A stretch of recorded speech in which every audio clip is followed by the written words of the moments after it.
A Valkyrie, give me a wind call. Bravo 1's voice was a compressed crackle over the radio, tight as a wire. The target still has his hand on the detonator. We have 90 seconds until they execute the first hostage. Solid copy, Bravo 1. Her voice came back devoid of emotion, like the whisper of the sea wind itself.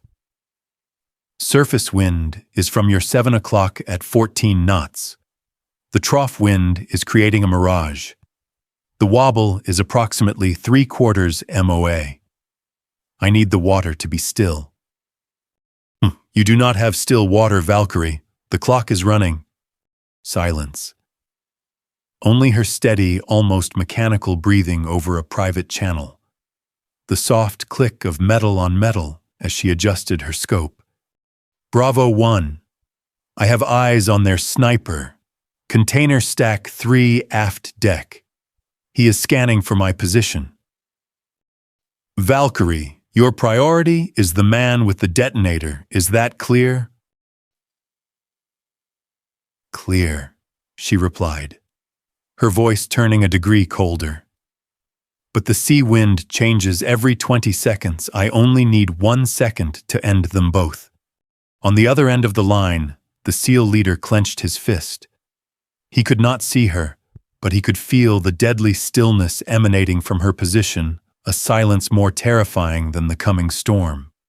The air in the briefing room at the Special Operations Command Center was cold and recycled, smelling faintly of stale coffee and anxiety. It was a sterile, windowless box designed for the dissection of nightmares. On the main screen, a satellite image showed the MV Callisto, a container ship held static in the deep blue of the Gulf of Aden. Red circles marked the presumed locations of the 22 hostages and their captors. Master Sergeant Katerina Volkov sat perfectly still at the back of the room, a ghost in desert camouflage. Her presence was an anomaly, a disruption to the tight-knit ecosystem of the Navy SEAL team assembled around the central table. They were lions in their prime, all muscle swagger, and the casual confidence that came from surviving hell together. She was something else entirely, a lone wolf brought in for a single impossible task. Lieutenant Commander Marcus Thorne, call sign Bravo 1, stood before the screen, his posture rigid. He was the alpha of this pride, and his voice was low and gravelly, accustomed to cutting through the chaos of combat. The primary threat is the leader, he said, using a laser pointer to highlight a grainy thermal image of a figure on the bridge. He is holding a dead man's switch. Our intel suggests it is linked to enough explosives to turn this vessel into a floating crater. Any direct assault that spooks him means we lose everyone. He paused, letting the weight of his words settle in the room. His eyes scanned the faces of his men, then flickered dismissively towards the back where Katerina sat. Which brings us to our external support. The hesitation was slight, but everyone felt it. Command has attached Master Sergeant Volkov from the Marine Corps Reconnaissance. Her unit specializes in long-range precision engagement. He did not say sniper. The word felt too crude, too simple for the mythologies surrounding her kind.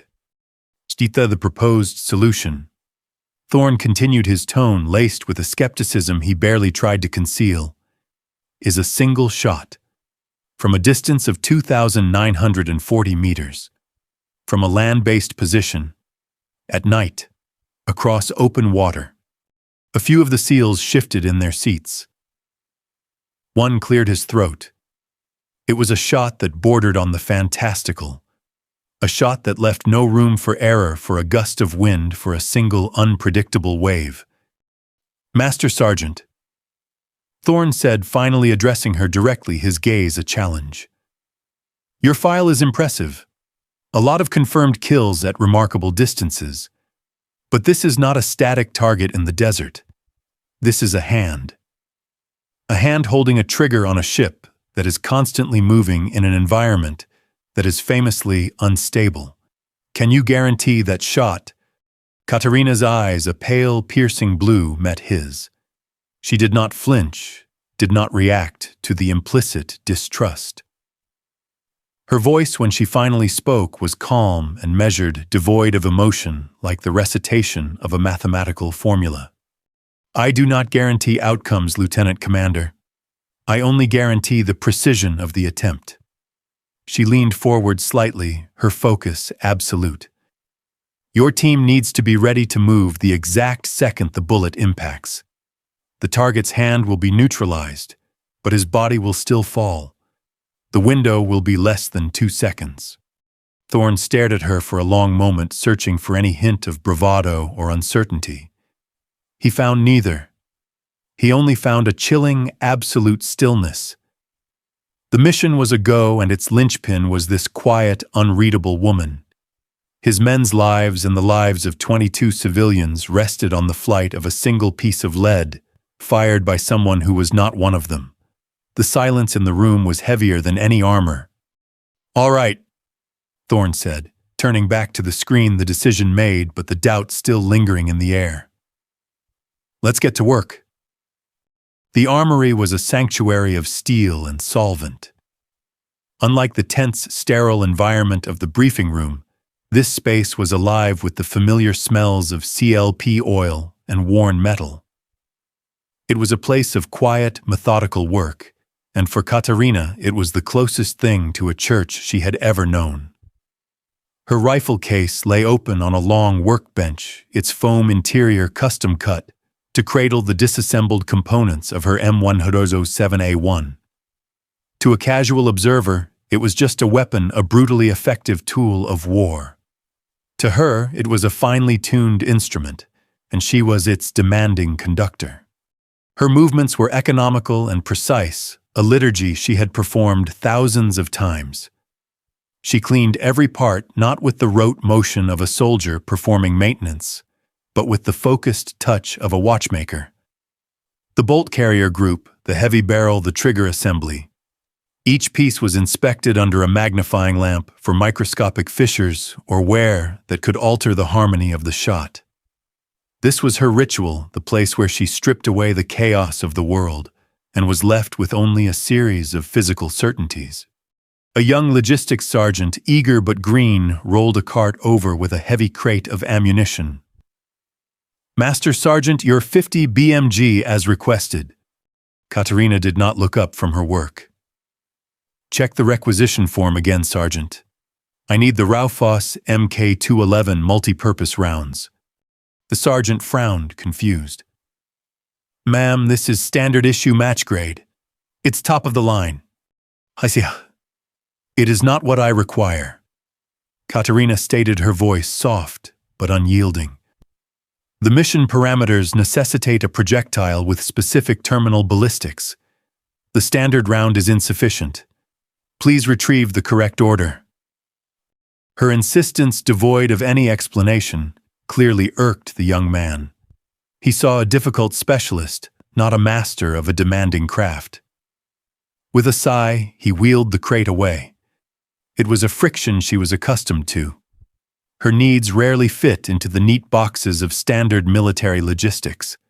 Unseen by her Lieutenant Commander, Thorne had appeared in the doorway, leaning against the frame with his arms crossed. He had come to gauge her, to see for himself the woman behind the legendary file. He expected to find a soldier. He found an artist. He watched as she used a micrometer to check the headspace of the rifle, a level of precision he had never witnessed outside of a specialized weapons lab. He saw her work not with haste, but with a deep, meditative patience. When the correct ammunition finally arrived, she did not simply load it. She opened the box and laid out 20 rounds on a clean cloth. One by one, she weighed each cartridge on a digital scale, noting infinitesimal variations.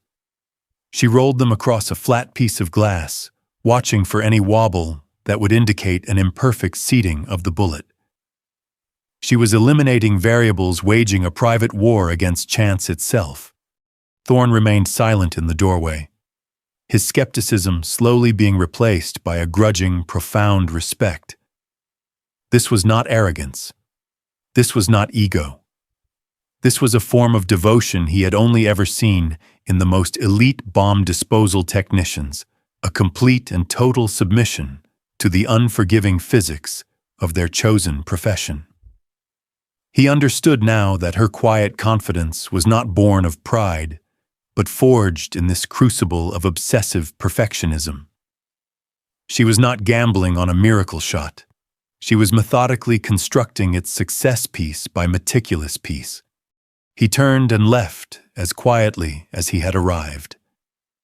The soft click of the closing door was the only sign he had ever been there. Katerina did not look up. She had already selected the 5 perfect rounds she would take with her into the night. The port was a graveyard of sleeping giants. Under a sliver of moon obscured by a thin veil of clouds, colossal cranes stood silhouetted against a sky bruised with the faint glow of the distant city. The air was thick and briny heavy with the taste of salt and diesel fuel. Moving through this labyrinth of shipping containers and forgotten machinery were 2 shadows flowing from one pool of darkness to the next, with a patience that was predatory. Katerina led the way, her steps making no sound on the cracked asphalt. Behind her, Corporal Davis, her spotter, mimicked her every move. He was young, his face still holding a hint of the plains of his native Wyoming, but his eyes were sharp and focused. His job was to be her eyes and ears, to watch her back, to manage the complex calculations of windage and distance, while she narrowed her world to the space between one breath and the next. He carried his own rifle, but his primary function was to protect her focus. Their destination was crane number 4, a rusted behemoth at the very edge of the deep water pier, its long arm extending out towards the sea. It had been decommissioned for years, a skeletal finger pointing accusingly at the sky. From its operator cabin, they would have a clear, elevated line of sight to the MV Callisto, now moored a little under 3 kilometers away. They were 50 meters from the base of the crane when a new shape detached itself from the shadows. It was a dog, scrawny and feral, its ribs showing even in the gloom. It froze head low, and a guttural growl vibrated in the humid air, a sound that seemed impossibly loud in the silence. Instinctively, Davis began to raise his suppressed sidearm. The soft thwip of the subsonic round would be negligible, the threat neutralized in a second. Before he could acquire a sight picture, Katerina's hand was on his forearm.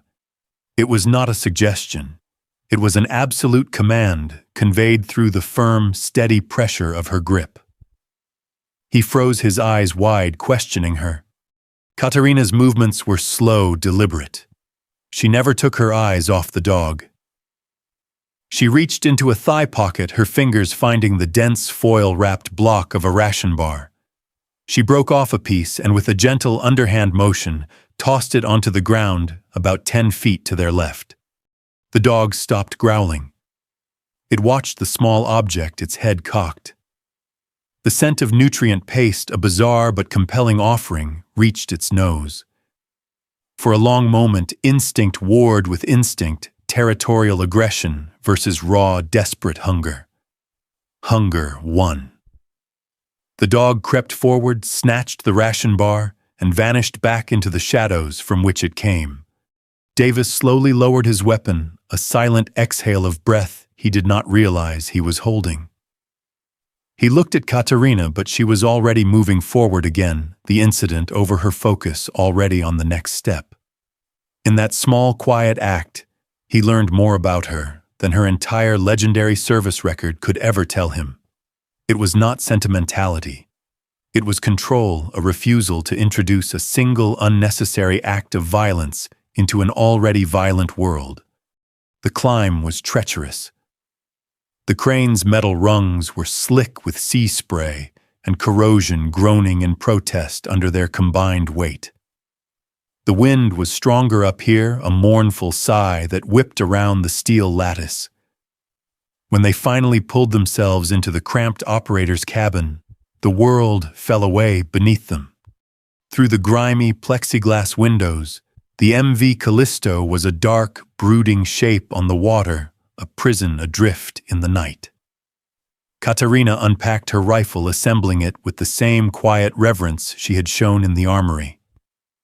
Davis set up the spotting scope and the Kestrel weather meter. The nest was secure. Now the long, cold wait began. Time in the crane cabin stretched and became fluid. Seconds bled into minutes, marked only by the sweep of the luminous hand on Katerina's watch and the constant quiet dialogue with her spotter. The world outside the grimy windows ceased to exist. Her reality was now the view through the powerful optics of her spotting scope, and the rifle itself, a universe rendered in the ghostly greens and blacks of thermal imaging. The MV Callisto was no longer a ship. It was a complex topographical map of heat signatures, a puzzle she had to solve. Wind reading. She said, her voice a low murmur. Corporal Davis did not look up from the Kestrel weather meter in his hand.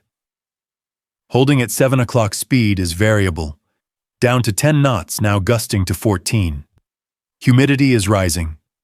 Katerina entered the data into the ballistic computer strapped to her wrist. The device churned through algorithms, spitting out an initial firing solution that she knew was at best a rough estimate. The computer could account for wind at their location, but it could not know about the unpredictable currents swirling over 2 kilometers of open water, or the subtle thermal shifts caused by the waves themselves. That was her job. That was the art that could not be programmed. A light fog was beginning to ghost across the surface of the water, a new enemy that would refract light and play tricks on her eyes. She began a methodical scan of the ship deck by deck, her scope's crosshairs moving with unnatural smoothness. She catalogued the guards, their patrol routes, their lazy postures. Then she saw it. It was not a person, not a clear heat signature. It was a flicker, a momentary thermal bloom from a narrow gap between 2 stacks of containers on the aft deck, vanishing almost as soon as it appeared. It was wrong. It was too controlled. Too brief. Davis, she whispered, her voice sharp with a new intensity. Focus on grid 4 Alpha, aft deck between the blue containers. Davis swiveled his own scope. Got nothing, ma'am, just shadows. Wait, she commanded. Silence returned to the cabin, broken only by the hiss of static in their earpieces and the faint groan of the crane's metal frame vibrating in the wind. 1 minute passed, then 2. Just as Davis was about to speak, Katerina saw it again, this time from a different gap a few meters to the right. A tiny ephemeral pulse of heat. It was the lens of an optic momentarily catching a stray thermal signature from the port and reflecting it back. It was her opposite number. A cold, electric current of focus ran through her. This was not some conscript with a Dragunov. This was a professional. He was patient. He understood concealment. He was hunting. The mission had just become infinitely more complex. It was no longer a simple, albeit monumental physics problem. It was now a duel. A strange, dispassionate respect settled in her gut. She and the man on that ship were 2 of a tiny, lonely fraternity, speaking a silent language of angles and windage across an impossible distance. She keyed her microphone, her voice betraying none of the sudden razor-sharp clarity that had descended upon her. Bravo 1, this is Valkyrie. Be advised, I have identified an enemy sniper aft deck. He is professional, disciplined, and is actively scanning for an overwatch position. The radio crackled in response. Thorne's voice was taut, the strain of the operation evident. Understood, Valkyrie, but the calculus does not change. Your primary target is still the man with the detonator. Do not engage the sniper unless you or the team are directly compromised. I repeat, the priority is the detonator. The order was absolute, a cage of logic built around an explosive tactical reality. She now had to prepare for the most difficult shot of her life while being actively stalked by an expert whose only job was to find her and kill her first. Through the powerful lens of her scope, the two rigid hull inflatable boats appeared as cool gray smudges against the warmer black water. They moved without a visible wake, their specialized engines emitting a sound so low it was swallowed by the ambient sigh of the sea. It was a ghostly procession, a masterclass in stealth that Katerina could appreciate from her godlike vantage point. Inside those boats, she knew were men whose heart rates were steady, their senses heightened to an almost supernatural degree. "Bravo 1, this is Bravo 2. We are feet wet, going dark." The voice on the radio was a clipped whisper, and then the channel fell silent. The silence was a living thing. It pressed in on the small cabin, thick and expectant. This was the most vulnerable phase of the insertion. For Katerina and Davis, their role now shifted from active data collection to passive vigilant overwatch. Every flicker of movement on the ship, every shift in posture from a guard, was now a potential catastrophe. Katerina's eye never left the eyepiece, her vision a mosaic of thermal patterns. She could feel her own heartbeat, a slow, steady rhythm in her ears. Thump, thump, thump, thump, a metronome counting down to a moment of violence. The lead boat was now only 20 meters from the hull, aiming for a designated boarding point near the stern, a section of the massive steel wall cast in deep shadow. They were specters on the verge of melting into the ship itself. Then, a single heat signature detached from a small group on the deck above. A guard.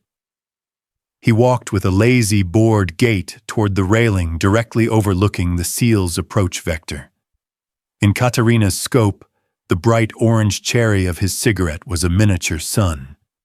He stretched, leaning his rifle against the rail as he looked out into the darkness, enjoying a moment of solitude. He was not looking for anything in particular, but his gaze was cast directly over the patch of water where the SEALs were about to appear. Katerina's entire body went rigid. A warning shouted over the radio would be picked up. A gunshot was unthinkable. It would alert the entire ship and, more importantly, the enemy sniper who was still patiently hunting her. The rules of engagement flashed through her mind. Do not engage unless the friendly element is irrevocably compromised. But by the time they were compromised, they would be dead. She felt a surge of adrenaline, a jolt that she immediately mastered, with a long, controlled exhale slowing her heart by force of will. She had seconds. Her thumb moved to the transmit button on her radio. She did not speak. Instead, she pursed her lips and blew a short, two-note whistle into the microphone. The sound that went out over the comms network was not human. It was the sharp, piercing cry of a Caspian tern, a common seabird in this region, a lonely call that belonged entirely to the nightscape of the port.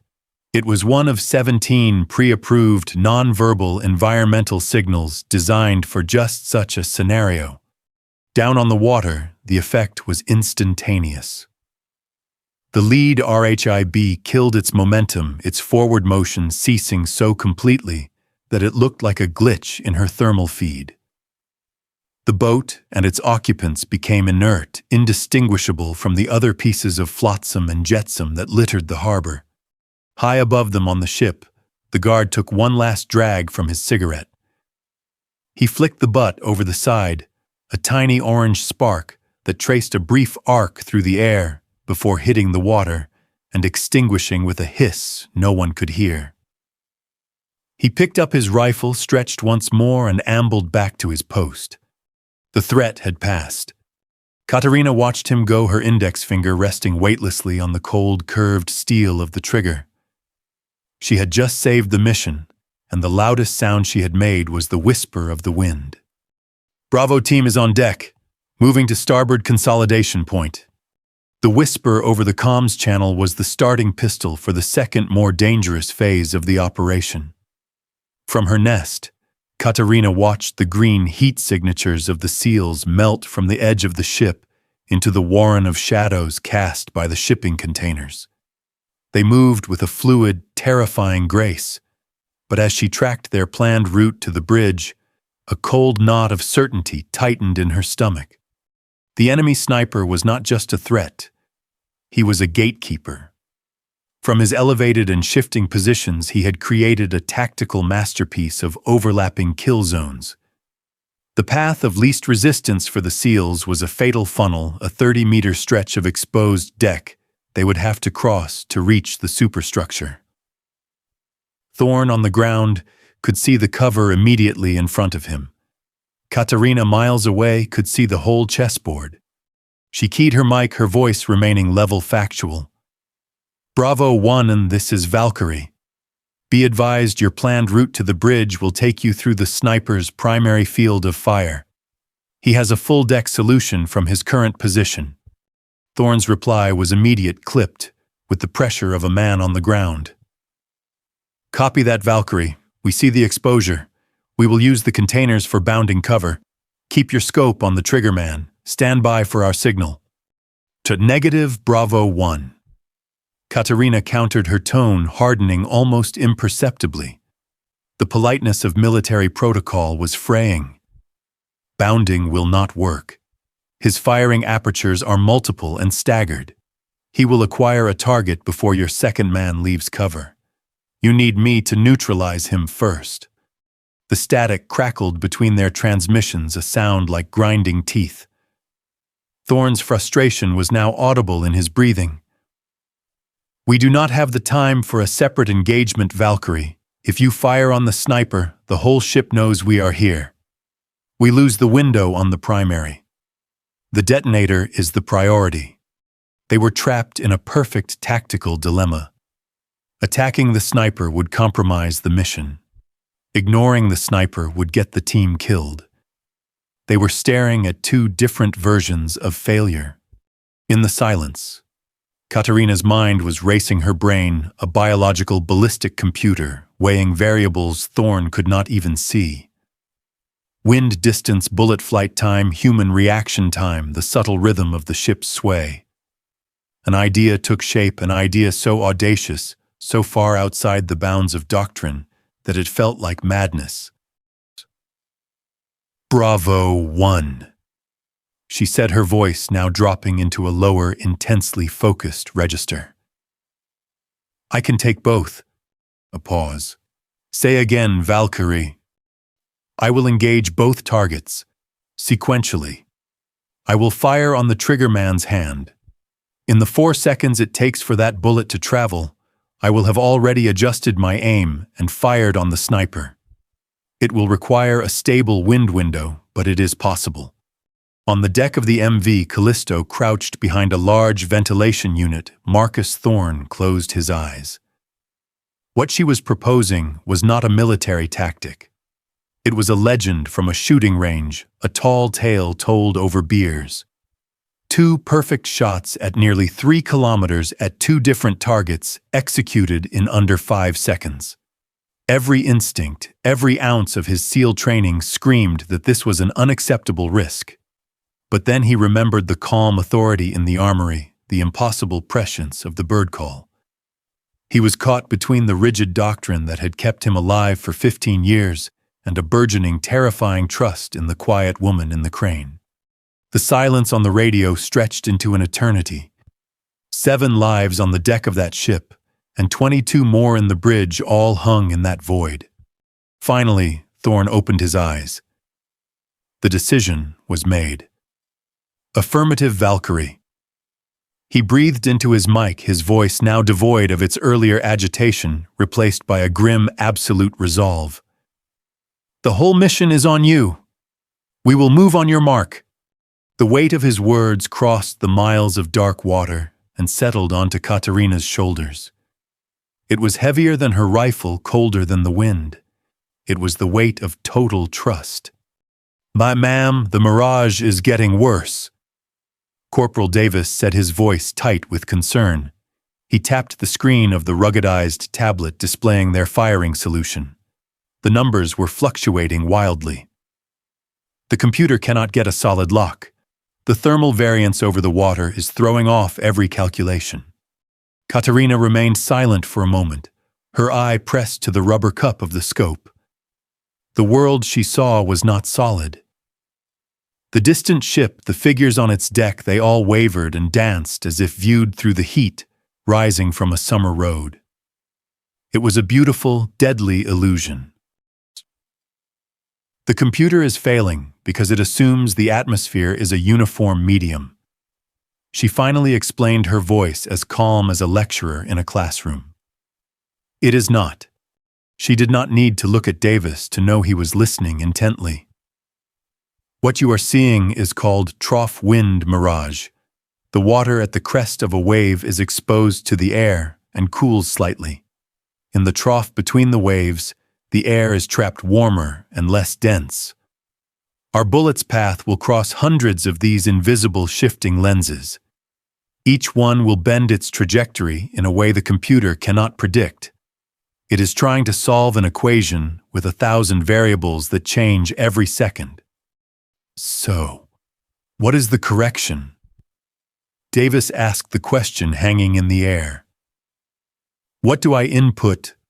Katerina's hand moved from the stock of her rifle. With a single deliberate tap, she switched the display on her own wrist-mounted computer from solution mode to a simple raw data screen. The advanced predictive graphics vanished, replaced by stark scrolling numbers for wind speed and humidity. She had just sidelined a piece of technology worth more than a luxury car. "There is no input, Corporal," she said softly. "It is not a number. It is a rhythm."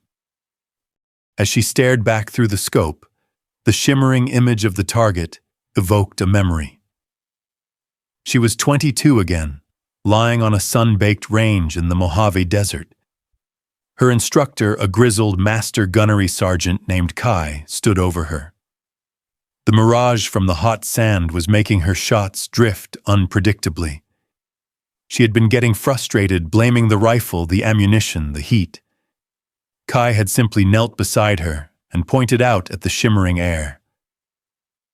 "The machines are crutches, Volkov," he had said, his voice like gravel. "They will get you most of the way there, but in the end, they cannot feel the world. They cannot see the dance.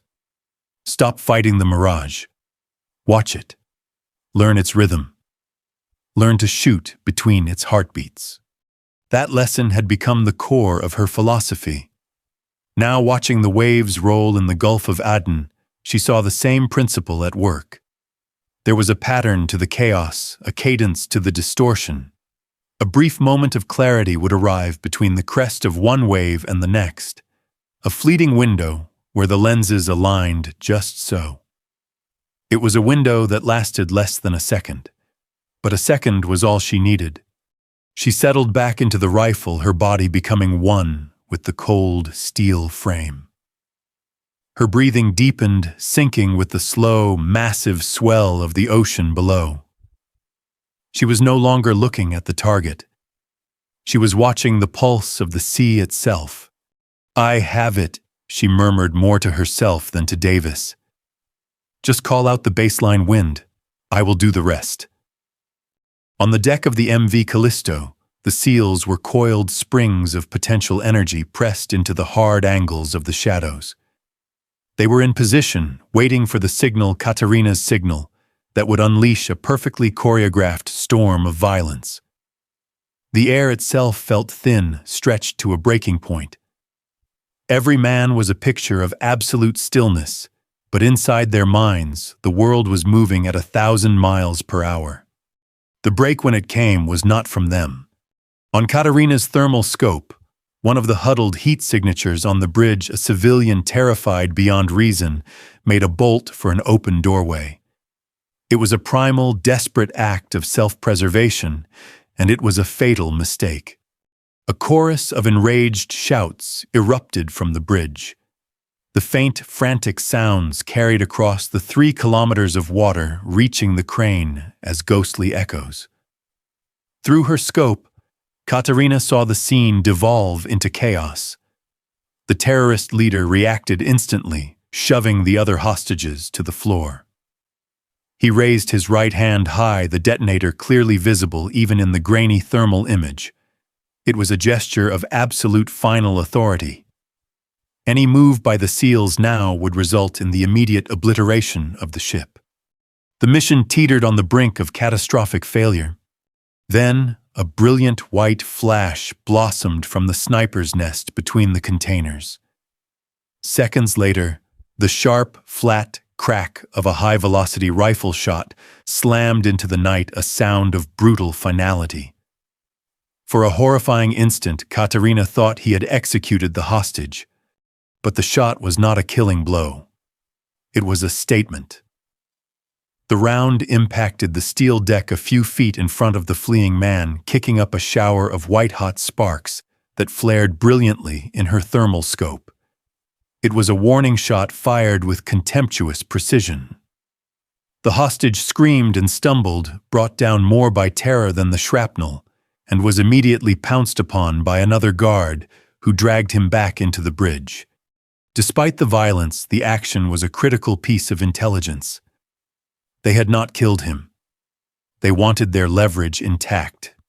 In the crane cabin, Katerina felt the shock wave of the gunshot in her own chest. Her heart hammered against her ribs, a wild, panicked bird. A flicker of involuntary adrenaline coursed through her, a human response to a sudden loud noise.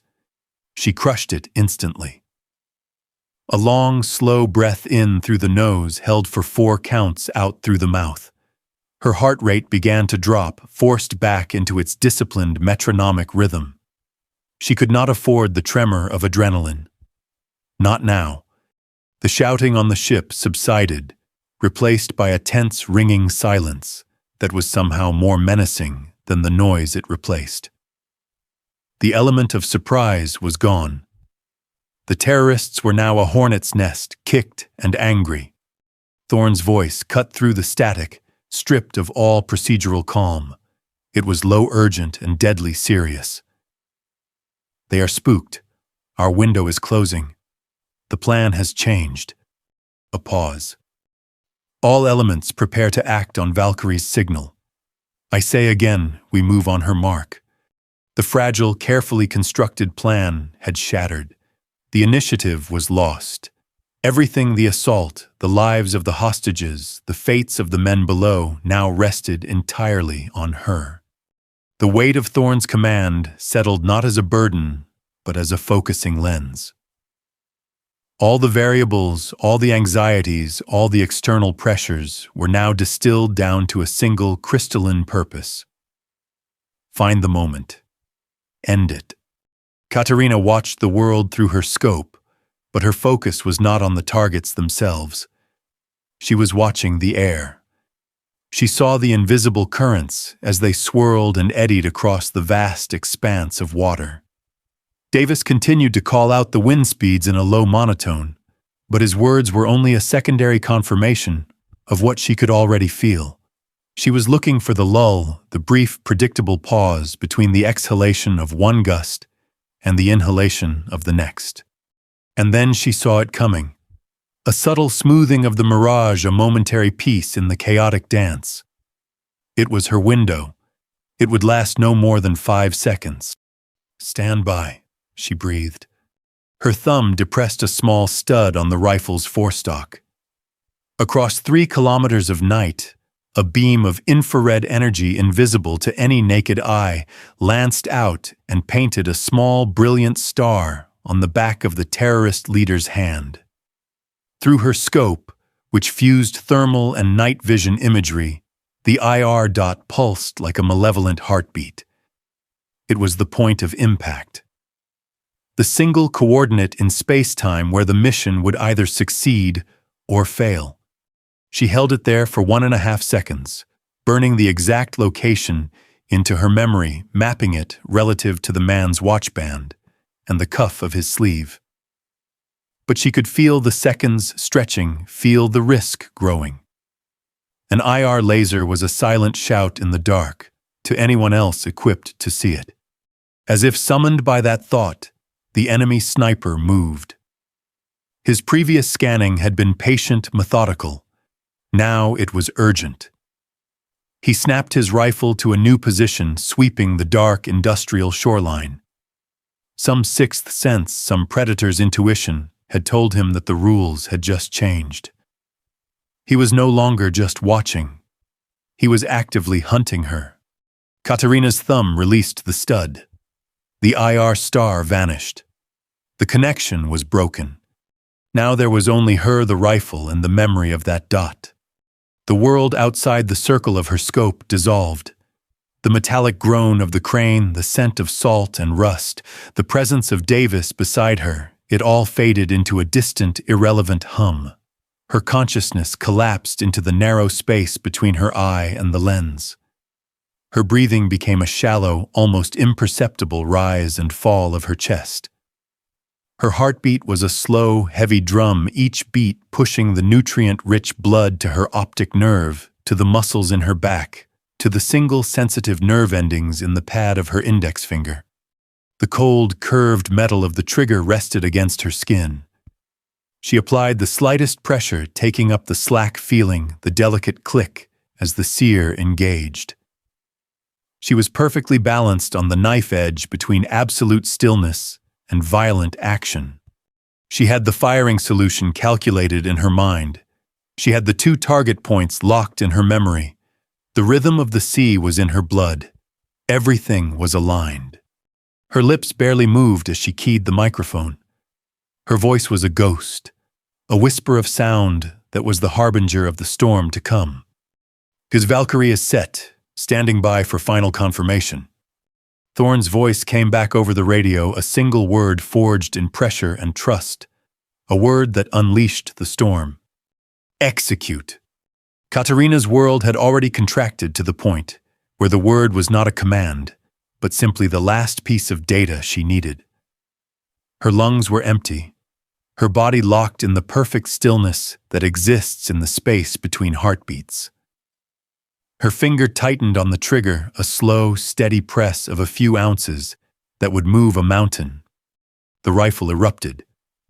It was not so much a sound as a physical event, a concussive blast of force that slammed the air in the small cabin. The butt plate kicked into her shoulder with the force of a sledgehammer, a brutal but familiar impact that she absorbed into the practiced resilience of her frame. The first shot was gone, a 180-grain messenger of physics screaming across the night at over 800 meters per second. But Katerina was not waiting. She did not watch for the impact. The 4-second journey of that bullet was a lifetime she could not afford to waste. Her body, trained by a decade of relentless repetition, moved in a violent, fluid ballet. The massive recoil was not an obstacle. It was the first step in the sequence.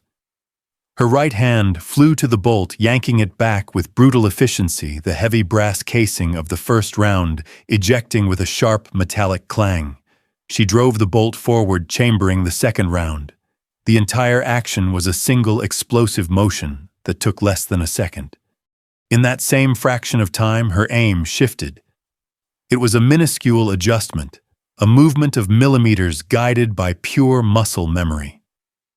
The crosshairs moved from the ship's bridge to the stack of containers on the aft deck, settling on the precise point in space she had memorized. The second explosion ripped through the night, a near echo of the first. The rifle bucked again, and the second shot was away, chasing its brother into the darkness. Ting! The second brass casing spun through the air and clattered onto the steel floor of the cabin, the small, sharp sound, a stark counterpoint to the thunder of the shots. And then there was silence. Katerina's part was over. 2 pieces of precisely machined metal were now traveling over 2 kilometers of dark water, their paths irrevocably set, governed by the cold, indifferent laws of physics she had so carefully calculated. She had thrown 2 stones into a pond, and could now only wait for the ripples. There was no sense of triumph, no rush of victory. There was only a profound, hollow emptiness, the quiet vacuum that follows an act of immense and irreversible focus. She had done the work. The consequences now belonged to the world. She blinked the wider reality of the crane cabin filtering back into her senses, the sharp, acrid smell of burnt cordite, the ringing in her ears. She shifted her weight, absorbing the last of the recoil, and moved to get her scope back on target to witness the results of her work. But the radio was a dead void. Davis was frozen beside her, his mouth slightly agape. The entire mission, the lives of dozens of people, now hung suspended in the vast, silent darkness between her and the ship traveling at the speed of sound. On the deck of the MV Callisto, Marcus Thorne was a statue of coiled tension. He had uttered the word "execute," and in doing so had surrendered all control. He was no longer a commander. He was a spectator waiting for a verdict to be delivered from 3 kilometers away at the speed of sound. The lives of his men crouched in the darkness around him were a wager he had placed on the impossible skill of a woman he barely knew. Time seemed to warp, stretching into an agonizing, elastic eternity. The 4-second flight time of the bullet became the longest moment of his career. 1/1000. His mind flashed with the image of the ship erupting in a ball of fire, his men vaporized before they could even react. 2/1000. He saw the enemy sniper untouched, calmly acquiring his first target and cutting down his point man. Chuck 3/1000. The cold, sickening acid of doubt churned in his gut. He had bet everything. He had broken with his own doctrine and trusted an outsider. 4/1000. The silence was not broken by the catastrophic boom of an explosion. Instead, through the open microphone of his lead assaulter, a man named Gator, a chaotic tapestry of sound, crackled to life. First, a sharp, guttural cry of pain from the direction of the bridge, a sound of pure shock and agony. It was followed less than a half-second later by a completely different noise, a violent crack thump that was instantly recognizable to a trained ear. It was the unique, unmistakable sound of a high-velocity round, impacting an optic, shattering glass and metal and continuing on its path. Thorne did not need a verbal report. He had his confirmation. The cry of pain without an explosion. The sound of a destroyed scope. She had done it. The quiet woman in the crane had threaded 2 separate needles in the heart of a hurricane. The wave of relief that washed over him was so powerful it almost buckled his knees. His skepticism did not just fade. It was annihilated, replaced by a profound, staggering awe. His men did not wait for an order. The sounds were their signal, their starting gun. They erupted from the shadows like ghosts, shedding their cloaks, a torrent of silent, controlled violence flowing toward the ship's superstructure. The radio exploded with Gator's voice breathless with adrenaline as he moved. "Valkyrie, solid hit, primary is down, hand is clean, sniper!" He paused, craning his neck to look up at the container stack. "Sniper is down, he is down, moving, go, go, go." The agonizing silence was overshadowed by the thunder of boots on steel and the methodical, controlled aggression of the assault. The mission had just entered its final, most violent phase, but it was now a mission they could win. From the silence of her perch, Katerina watched the aftermath of her actions unfold like a silent film. The chaos on the ship was not the wild, indiscriminate firefight of a movie. It was a methodical, brutal process of geometry and violence. Through her thermal scope, she saw the green silhouettes of the SEAL team flow into the ship's superstructure, their movements economical and precise. They moved like a pack of wolves, each man anticipating the other, clearing corners and doorways in a seamless, deadly rhythm. There were brief, intense flashes of light as rooms were breached, followed by the faint, percussive thump, thump, thump of suppressed weapons fire that barely reached her across the water. Her job now was one of containment. She was the sentinel, her scope sweeping the exterior of the ship, watching for any hostiles, attempting to flee any unexpected threats emerging from the darkness. The main battle had moved indoors, but for her the mission state remained unchanged. The vigil was not over until every hostage was counted and safe. There was no room for relief, no space for the awe that Thorne had felt. There was only the task, and it was not yet complete. Inside, the fight was swift. The terrorists, disoriented and with their leadership decapitated, were no match for the surgical aggression of the SEALs. In the cramped corridors and cabins of the ship, the battle was over in less than 2 minutes. Gator, the lead assaulter, moved with 2 others toward the container stack on the aft deck to confirm the sniper kill. They found him slumped behind his rifle, a high-end SVD customized for long-range work. It was the rifle itself, however, that made Gator stop and stare. He knelt, shining his weapon light on the sniper's optic. There, in the center of the rear lens, was a small, perfectly drilled hole. The .50 caliber round had entered the scope, obliterated the complex array of prisms and lenses inside, and exited through the objective lens in a starburst of shattered glass before continuing into the sniper's skull.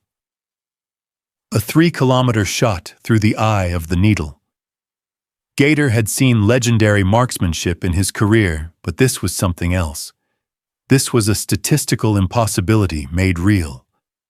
He slowly shook his head, a silent, profound gesture of respect for the ghost he knew only as Valkyrie. Back on the bridge, the sounds of combat had been replaced by the sounds of rescue. The SEALs moved among the terrified hostages, their voices now low and calming. They cut zip ties, offered water, and gently guided the weeping civilians into a consolidated, secure group. The controlled violence had given way to controlled compassion. Finally, the team leader on the bridge, a burly petty officer, went to the wing of the bridge overlooking the main deck. He uncoiled a thick, heavy, fast rope from his pack, and without a word, let it fall. The rope's weighted end hit the steel deck below with a solid, definitive thud. The sound was low-tech, almost primitive, but its meaning was absolute. It was the all clear. Over an open mic, Thorne, standing on that same deck, heard it not as a random noise but as the final beautiful sound of victory. In the gray stillness of the crane cabin, the mission's violent crescendo had faded into a quiet, methodical rhythm. Katarina was already disassembling her rifle, her movements as precise and unhurried as they had been before the first shot was fired.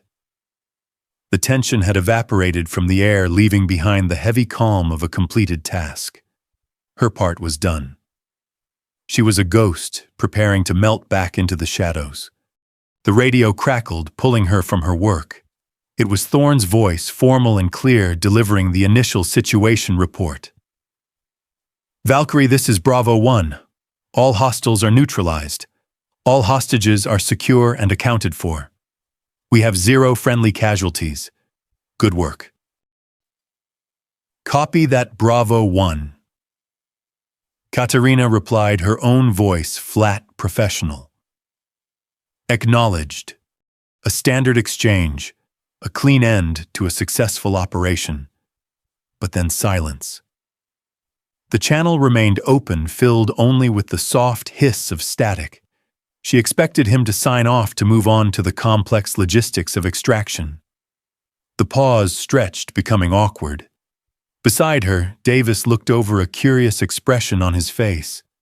When Thorne's voice returned, the formal cadence of the commander was gone. It was replaced by something quieter, more personal, hesitant. Katerina. He had never used her name before. There was another pause, as if he were searching for words that did not come easily to him. That shot. The intel brief said the sea wind changes direction every 20 seconds. He was speaking slowly, working through the thought. What you did, it was not in any manual I have ever read. She did not respond, sensing that he had not finished. She waited, her hands still on the cool steel of her rifle. Listen, he finally said, the word coming out in a rough exhale. I owe you a sunrise. The words were simple, unexpected, and landed with more impact than a physical blow. A sunrise. It was not a thank you. It was not a commendation. It was a promise. An acknowledgement of the long, dark, lonely night she had just endured for them. It was the language of a warrior, a debt of honor offered from one professional to another. For the first time that night, Katerina felt something other than focus. A rare, unfamiliar warmth spread through her chest. She closed her eyes for a single fleeting moment. This was the only recognition that ever truly mattered, not the medals filed away in a box, not the citations read in sterile ceremony rooms, but the quiet, hard-won respect of a man like Marcus Thorne. As if on cue, through the grimy window of the cabin, the eastern horizon began to bleed from black into a soft, bruised purple. The first hint of dawn was breaking.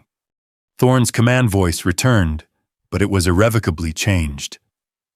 The hard edge of skepticism was gone, replaced by the warmth of an unbreakable trust. Pack it up, Valkyrie. Extract to the rally point. He paused for a beat, then finished. Mission complete. They were back in the same windowless, air-conditioned box where the nightmare had been dissected 48 hours earlier. The room was unchanged, but the atmosphere was entirely different. The pre-mission tension, a sharp metallic taste in the air, had been replaced by the heavy, bone-deep exhaustion of its aftermath. Katerina sat in the same chair at the back of the room, a silent bookend to the operation. The men of Bravo team, now clean-shaven and in fresh uniforms, filled the seats around the main table. They were quieter now, the swagger replaced by a subdued, weary confidence. On the main screen, fragmented helmet camera footage played out in a chaotic first-person montage, the rush across the deck, the breach of a doorway, the calming of a weeping hostage. It was a visceral, jarring perspective that only told a fraction of the story. A rear admiral, a man with more political savvy than combat experience, stood at the head of the table, a self-satisfied smile on his face. He was the conductor of this debrief, responsible for packaging the operation into a clean report for Washington. A textbook operation, gentlemen, the admiral said, gesturing to the screen as the footage ended. Lieutenant Commander Thorne, your team's decisive and bold action under extreme pressure was exemplary. A flawless victory for naval special warfare and a credit to your leadership. He was crafting the official narrative, a simple, heroic tale starring the men in the room. In this version of events, the impossible shot from the silent woman at the back was becoming a footnote, a piece of external support that enabled the main event. Marcus Thorne sat straight in his chair, his hands resting on the table. He could have just nodded. He could have accepted the praise, taken the win for his unit, and moved on. It would have been the easy path, the one smoothed by tradition and inter-service pride. But as he listened to the Admiral's sanitized summary, he remembered the cold dread on the deck. He remembered the 4 seconds of absolute helplessness, the agonizing wait where his life and the lives of his men had rested not in their own capable hands, but in the stillness of a stranger 3 kilometers away. He could not allow the official record to be a lie. Just as the Admiral was about to conclude, Thorne cleared his throat. It was a small sound, but in the quiet room it landed like a gavel. Sir, The Admiral stopped, turning to Thorne with a look of mild irritation. Interrupting a flag officer during a debrief was a breach of protocol. The entire room went still. Thorne pushed his chair back and stood. He was not challenging the Admiral, but commanding the room's attention. He looked the senior officer directly in the eye. With all due respect, Admiral, the record needs to be perfectly clear." Thorne said, his voice calm, but carrying an undeniable weight. That bold action would have been a suicide mission without the 2 preceding shots from Master Sergeant Volkov. He made a slight gesture with his head toward the back of the room. Every eye followed his. She engaged 2 separate targets from 2,940 meters. At night, across open water, in seconds. She gave my team the window to act. We executed the plan, but she was the one who made the plan possible. He paused, letting his words sink in. My men performed flawlessly, but Master Sergeant Volkov was the hero of the day. The Admiral's smile had vanished, replaced by a stunned silence. The men of Bravo Team looked at their commander not with surprise, but with a deep, unanimous respect. At the back of the room, Katarina's expression remained a mask of professional neutrality, but for the briefest of moments, her pale blue eyes met Thorne's across the room. It was a look of quiet, profound acknowledgement. The truth had been spoken. The edge of the world was turning from indigo to pale orange. In the cool pre-dawn air, Katarina sat on the quiet beach bordering the base, a solitary figure against the vastness of the sea. Her rifle case was open on the sand beside her, the components of her weapon laid out on a clean oilcloth. She was performing her ritual again, cleaning the instrument of its violent work. But where the process in the armory had been an act of preparation, a focusing of intent, this was an act of closure.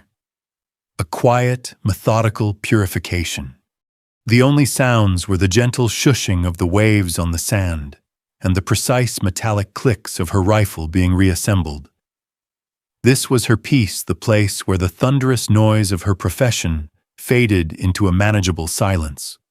She heard the soft crunch of boots on sand behind her, but did not look up. She did not need to. Marcus Thorne came to a stop a few feet away. In his hands were 2 simple, steaming ceramic mugs. He held one out to her. She looked up, then her pale eyes meeting his in the gray light. She paused in her work, wiped her hands on a cloth, and took the offered cup. He gave a slight nod and settled onto the sand nearby, not too close, but sharing the same space, the same view.